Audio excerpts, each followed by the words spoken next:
Pinoy Vlogger PH muling nagbabalik para sa panibagong update natin dito sa may Manila Bay Reclamation Project.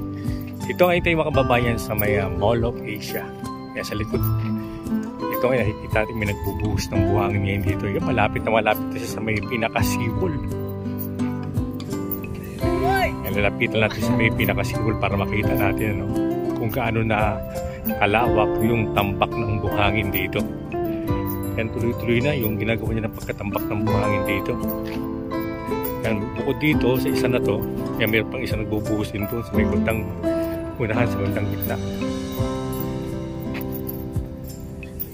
May nakita isang barko pa ron,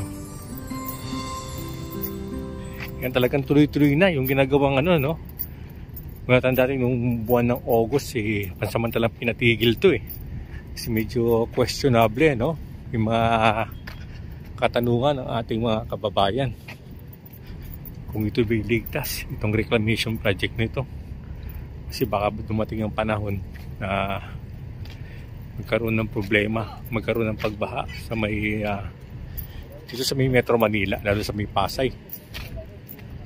Ayan, dito po yung likod mismo na mula may Ferris wheel sa may gitna, sa may bandang unahan natin.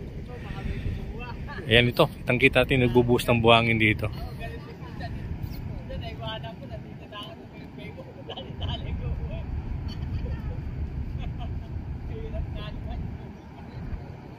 Ayan. Ito may gubuhusan dito. Ito medyo matagal pa to kasi lubog pa yung likuran niya. Ang daming laman pa tong barko na to. Pero itong sa may bandang unahan, sa may bandang gitna, makikita po natin medyo mataas na yung barko. Lapit na yan. Dito sa may Island A mga kababayan, ito yung sinimulan, unang sinimulan ng pagkatambak ng buhangin. Yan, dito makita natin may mga tambak pa rito.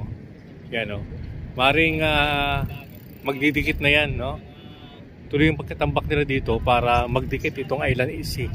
Itong Island A, dito sa may kabila yung Island B, ito yung Island C, ito mga kababayan. Ayan, tilang nagtuloy-tuloy yung ginagawang pagkatambak dito sa may bandang ulahan ng Island A para idugtong na dito sa may Island C. Ayan, talagang makikita natin napakataas na ng tambak ng buhangin dito.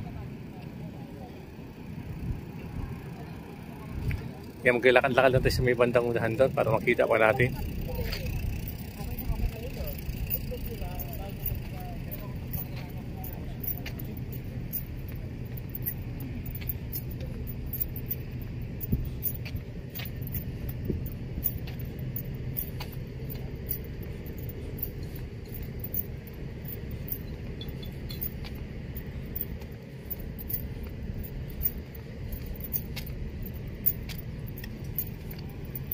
Yan yung mga kababayan, mula sa may sibol hanggang dito sa may tambak ng buhangin. Nasa may, kung sa aking estimate lang, nasa may 50 meters na lang yung pagitan para magdikit na dito sa may sibol.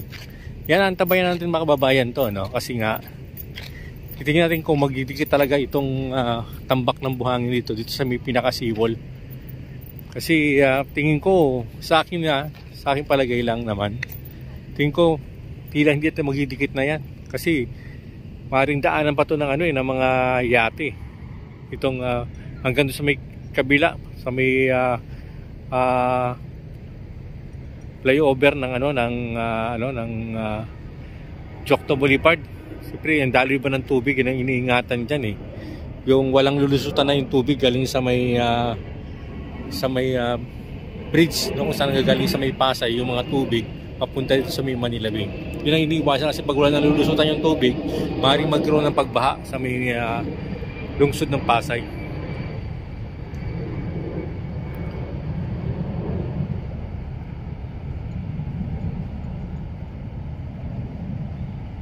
Yan, kita natin yung buhos. Ayan. Dito na kalawak yung tambak mga kababayan. Ayan. Ikot na natin yung camera natin para makita natin. Dito yan. Dito natin nakita nagbubuhos dito Yan. Bali yung nangyari, dati nag-update tayo doon sa may likod mismo ng ano, sa may Seascape Village mismo, no? At saka sa may Lime Hotel. Doon tayo nagka-update kasi sinisimulan yung pagbuhos natin pag-reclaim dito doon sa may area ng Island A. Ngayon tila wala tayong nakitang gumagawa na doon, pinapatag-patag nila yung mga ano ron, yung mga tambak ng buhangin. At ngayon nakapokus na dito para dito naman sa dikit itong Island C at Island B. Kaya naantabayan natin mga kababayan at patuloy magbibigay ng ating update para maparating natin sa inyo yung nangyayaring kaganapan dito sa may likod mismo ng Mall of Asia. Ayan. Ito pa babayan pala para sa ating kalamanan, yung itong reclamation project ng SM Prime Holding na ito ay umaabot ng 360 hectares. Kaya napakalaki nito. Sabi na meron akong nakuhang informasyon na habang ito'y nire-reclaim pa lang, sold out na makababayan yung lupa rito. Ibig sabihin may mga may-ari na yan, ganyan kabilis. Kaya yung sino man ang pagmamay-ari nito, ang pagkaldita natin si Henry C, you know? Henry C ay talagang madagdagan na naman yung yaman nila. Yung mga negosyante talaga. Pero makikita natin yung pagbabago nito mga kababayan pagdating ng after mga 20 years pa. Kasi ngayon ang reclamation nito aabot ng 3 years or 4 years to eh. Pagtapos ng reclamation ay magkakaroon pa naman ng ano mga kababayan. Pag i-stack yan eh. Ng ilang taon. Sabi natin mga 10 years. I-stack yan or 15 years. Para makompress talaga yung ano, yung pinaka tambak ng buwang ito bago tayuan siya ng mga mataas na building. Kasi delikado, no? Kaya taga makompress talaga yan. At tabalit natin tatakbakan pa yan ng mga bato. Bukod tapos ng buwang, yung mga bato at lupa pa. At yan, hanggang sa makompress siya bago tayuan ng mga mataas na building. Kagaya po nito, itong Mall of Asia. Ito, reclamation din ito mga kababayan. Reclaim din ito eh. Itong Mall of Asia na to eh. Kaya makita natin, no? Nagkataas ang mga gusali na. Pero masitibay, makabayan, dumaan na yung mga matitinding lindol pero hindi man natinag, ano? Kaya ito, tutubuhan pa ng mga damo yan. Damo, mga puno. Sa mga 15 years lang i-stack yan. Kaya mga 20 years pa, makababayan. Medyo matagal-tagal pa. Ano ba ngayon? 2024. Mga 2040. 44 mga kababayan, makita natin may mga gusali na rito. Kaya yung mga kababayan natin, mga bata ngayon, doon sa elementary, sila na mga kababayan sa mga henerasyon nila, sila na ang magtatrabaho dito. Ayan.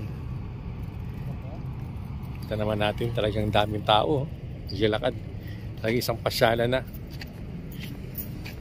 Pag natapos ng reclamation na ito mga kababayan, mas malapad, no? Mas malaki ang pwedeng pasyalan dito sa may Pasay itong expansion ng Mall of Asia.